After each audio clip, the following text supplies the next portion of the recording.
Creating some of the most memorable characters on both the big and small screen has earned him iconic status. He's been a Conehead, a Ghostbuster, and one of Saturday Night Live's wild and crazy guys. But it was his role as Elwood Blues in the Blues Brothers that brought him his biggest success. A box office smash, a chart-topping album, a Grammy Award, and numerous sold-out tours. He's also taken on dramatic roles in such films as Pearl Harbor, My Girl, and Driving Miss Daisy, for which he received an Academy Award nomination. Add to all that his dedication to exploring the UFO phenomenon, his role as a founder of House of Blues restaurant chain, and his own wine label, and you have one busy superstar. Hello, I'm Ernie Manouse. Coming up on Interviews, our conversation with Emmy and Grammy-winning performer Dan Aykroyd.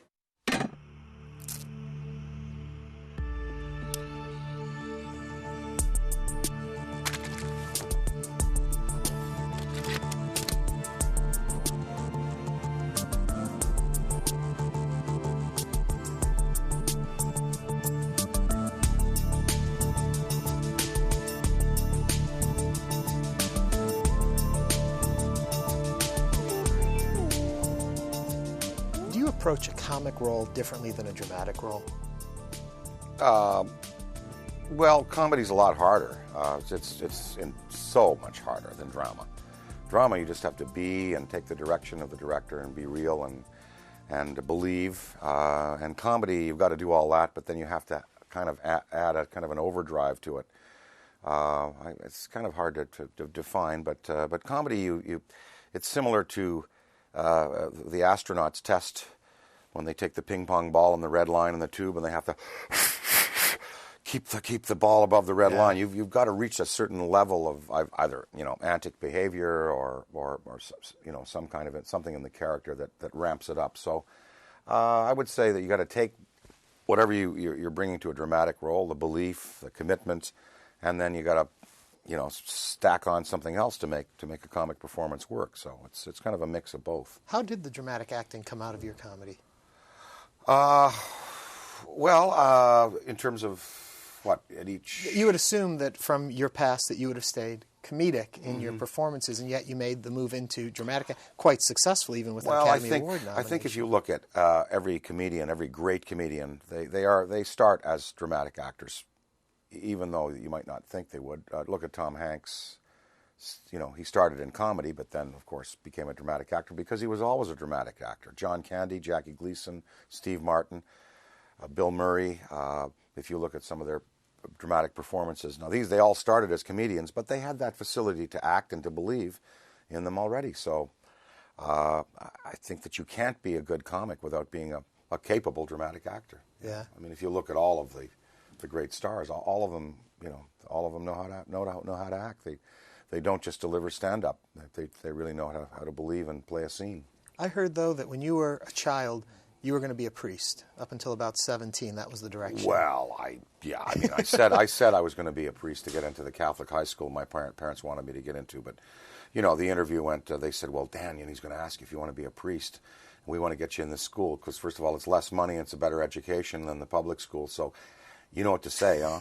And so Father Lunny sitting across from me, and he looks at me and says, so Dan, would you consider a career in the priesthood? And my answer was,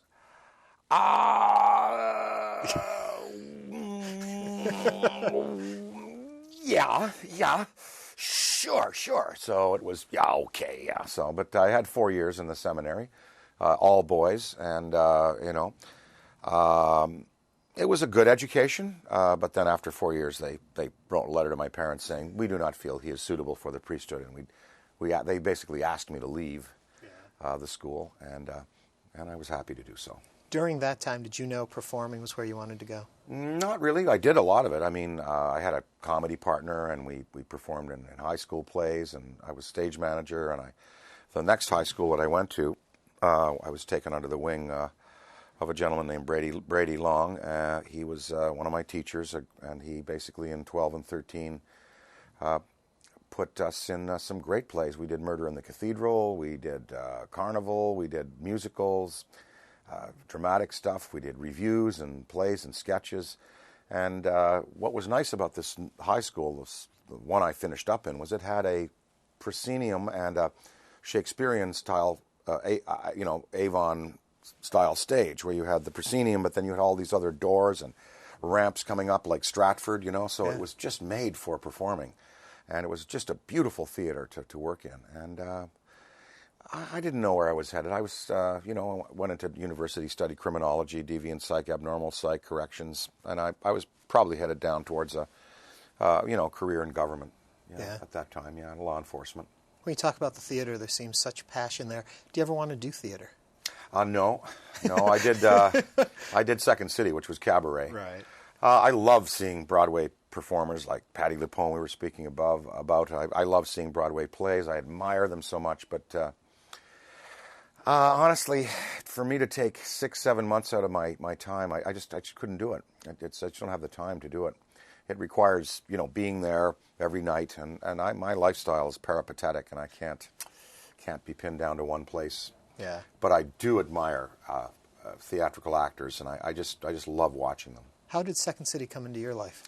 Well, we were working in Toronto. I was working as an announcer and a mailman, and my partner was also, we were doing comedy, stand-up around, not stand-up, but scene comedy in stand-up clubs and in various, a lot of gay bath clubs we used to perform in. For some reason, they hired us, me and my partner Valerie Bromfield and I, and the gay community embraced our comedy, and some of the first places we performed were these gay clubs.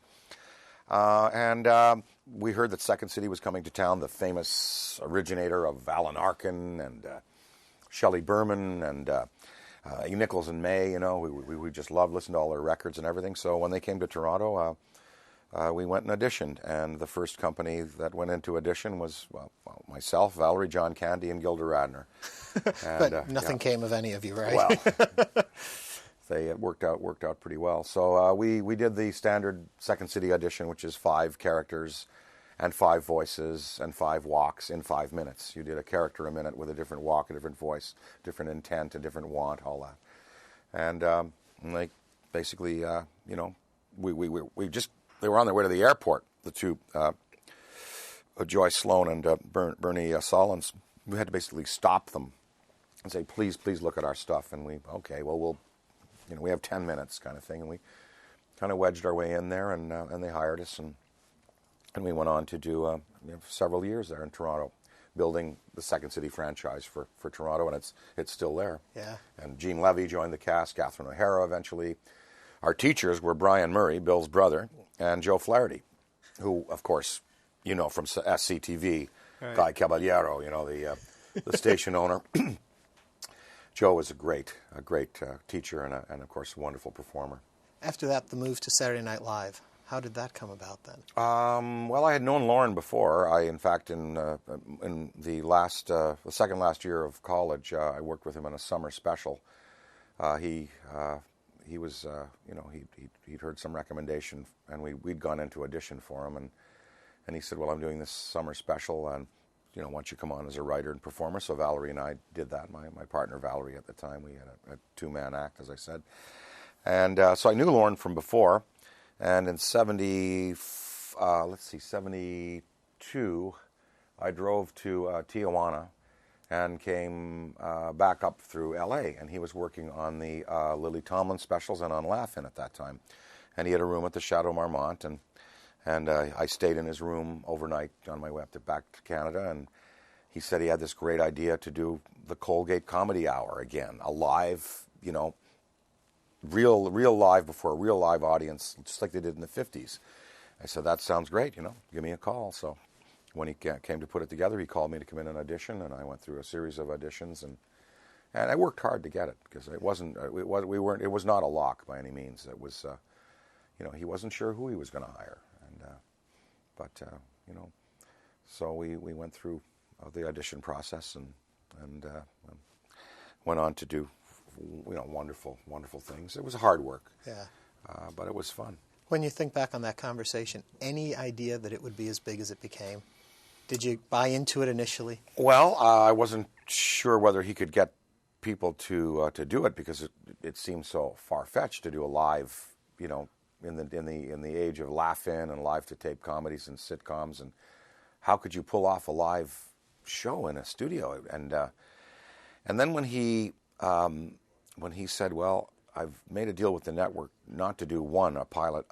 I said, if I'm not going to do this unless they give us 7. He said he wanted 7 shows, so he got 7 shows out of the network. As I believe I remember this correctly, and after the second show, really after the first show with George Carlin, and even then, I kind of knew it was going to last. Yeah. And now here today, it's one of the greatest examples of political satire we have in the world. Yeah. And then they're doing great work today, really great work. I watch all the time. I've often asked performers who've been involved in something that's been so successful when they realized it was successful. And the answer I often get is you're so isolated and you're working so hard on it, you don't realize what else is going on. How quick did you know this thing connected? Walking down with Chevy down Fifth Avenue, probably I guess just in the middle of the first season, and people screaming his name out and recognizing him, I knew that was all over. That was getting the exposure that it should have. How quickly did your life change after that?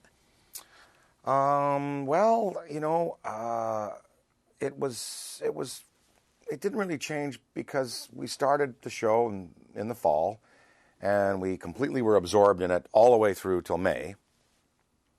And then the next year, we'd come back, and we were maybe a little better known, but same process, Next year, we would come back in the fall, pitch the shows, do them, 3 weeks, week off, 2 weeks off.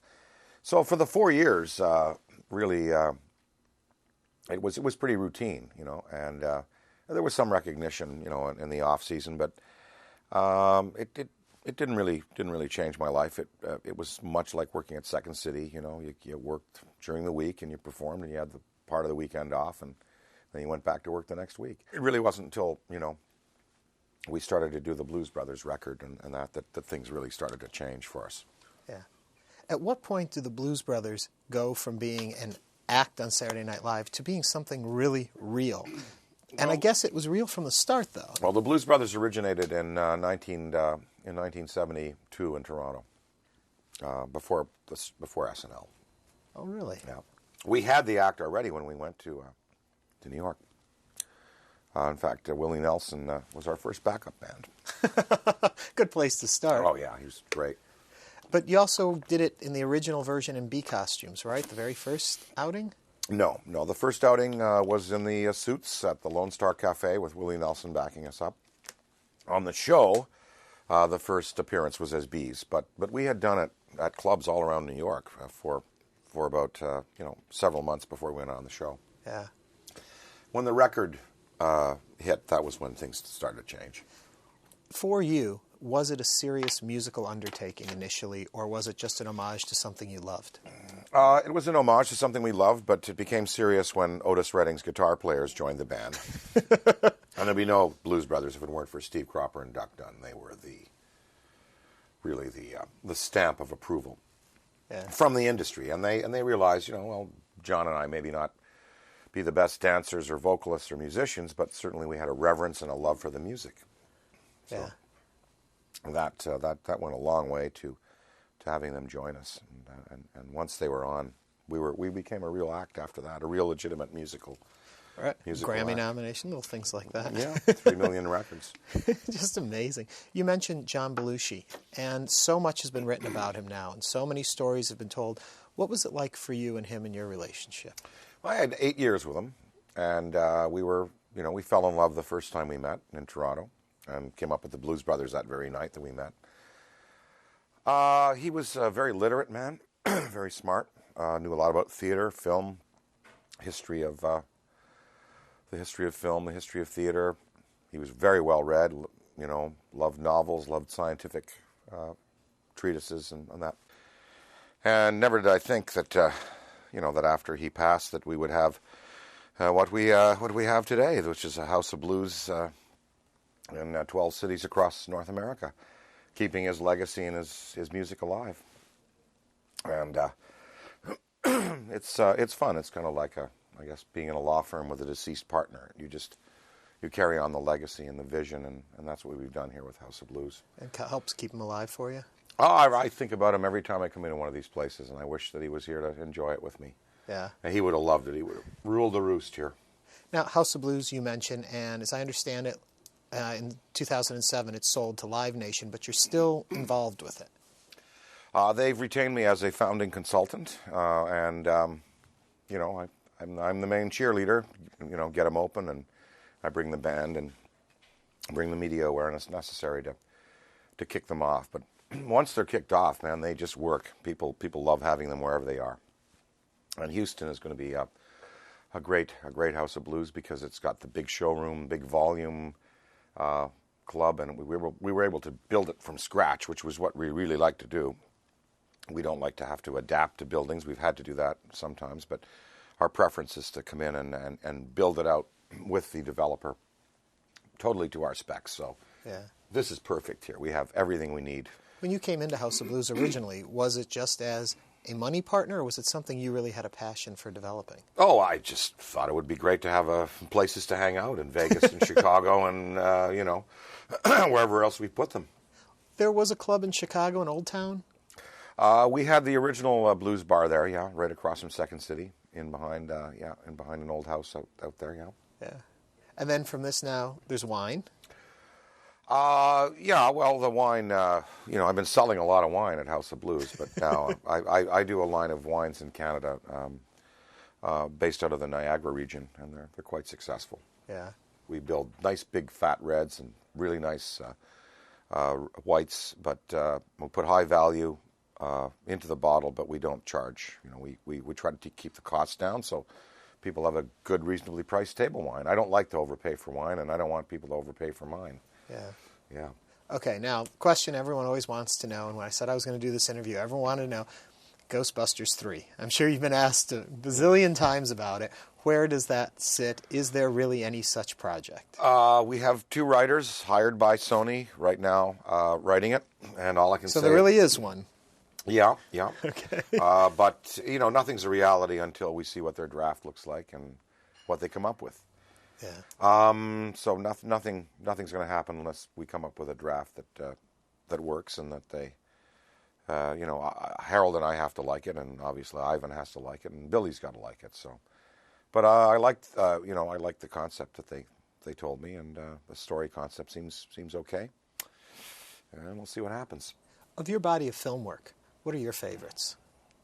And would they be the same as what the general fan would think? Well, I don't know. I think the Blues Brothers, pretty much they're, you know, kind of is top of the list because we got to do everything. Sing, dance, act, play music, all of it. Yeah. I read somewhere on your passport, actually, for your occupation, you have listed writer. Mm-hmm. Mm-hmm. Is that what you think of yourself as, first and foremost? Yeah, more or less, sure. Mm-hmm. Yeah. Yeah, no, that's the profession I enjoyed most, you know, because you're left alone. You're isolated. It's a beautiful life, writing. You know, you work 4 hours in the morning, take a break, come back 4 hours in the afternoon, have dinner, work 2 hours at night. You're finished. You have 7-8 pages of script. You know, it's just a beautiful life. I like the life of a writer. Unfortunately, I don't do too much of it anymore, but I got, I think I got 7 movies made, which is pretty good. Yeah. If I'm quoting it correctly, I think Eric Idle said that of all the SNL characters, all the SNL cast members, I should say, that your ability to write and then inhabit a character is the only one that would have made you worthy of being a Monty Python guy. I've heard that before. It's very high praise. Absolutely. I grew up with the Pythons, you know, being from Canada. And I was always a big fan and loved it when they did the show. Palin and Idle did the show. It was great.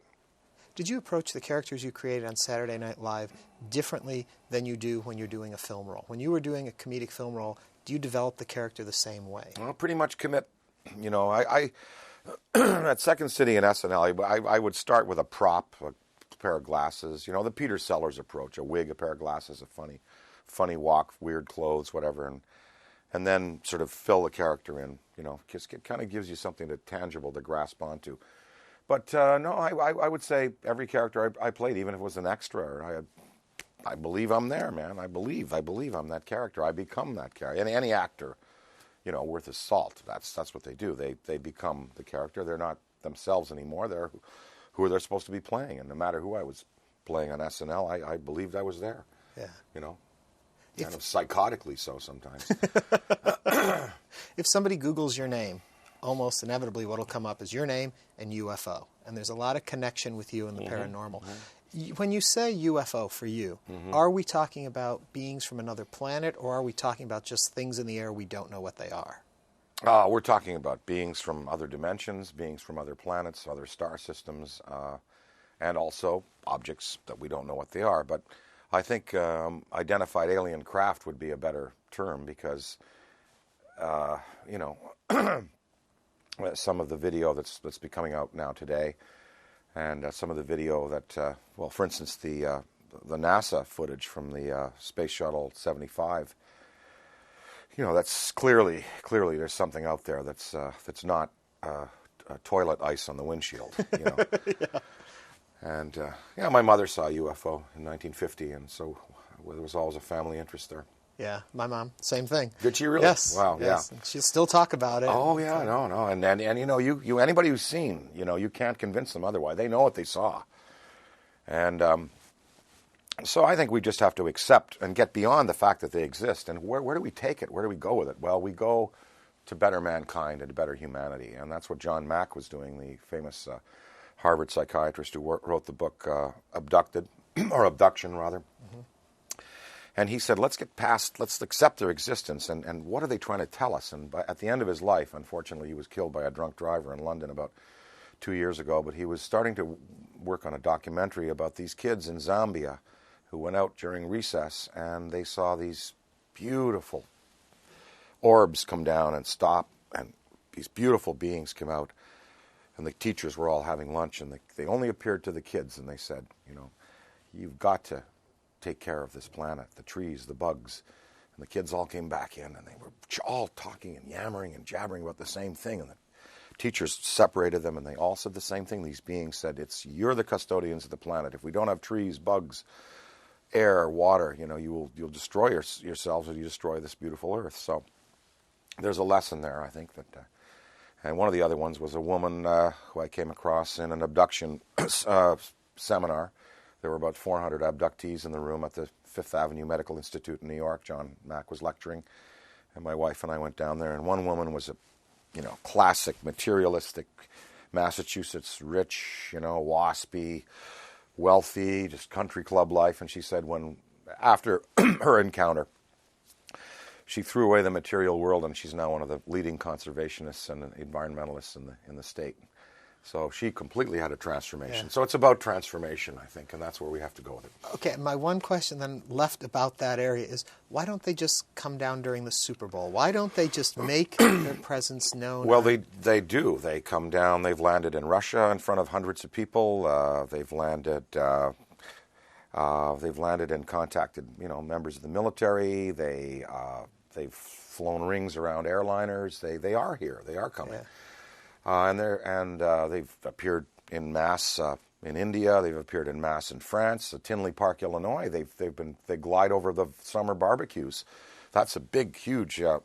If you go on MUFON.com in Tinley Park, they will park over a barbecue for 2 or 3 minutes and let people take pictures, and then they move very slowly across town. So they've appeared to sheriffs and police and military. They landed at Rendlesham Air Force Base in England in the 1970s.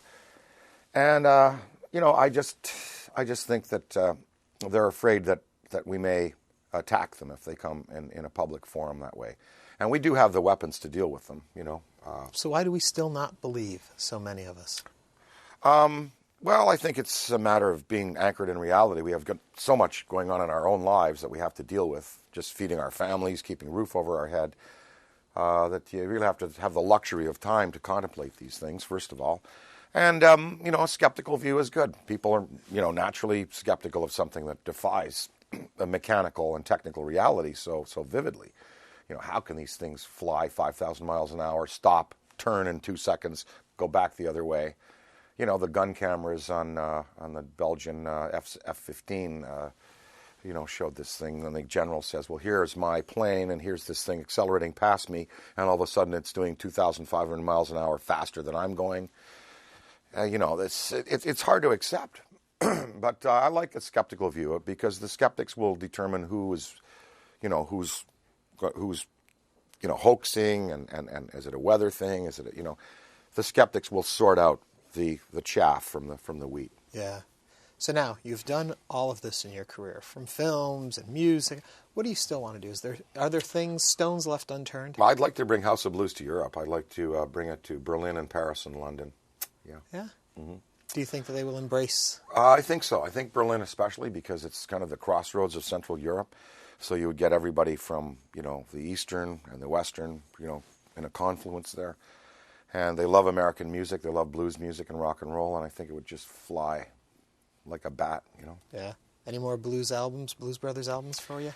The record industry is very tough right now because you've got a tour behind the record. It doesn't matter who you are today.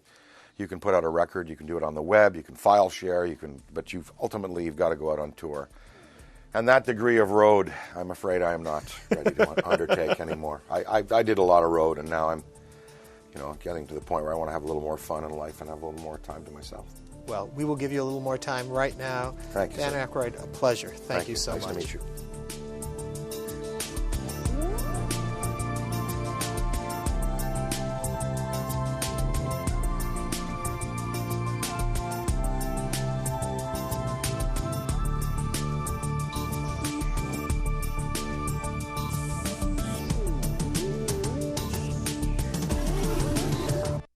To order a DVD of this or any episode of Interviews, please visit HoustonPBS.org.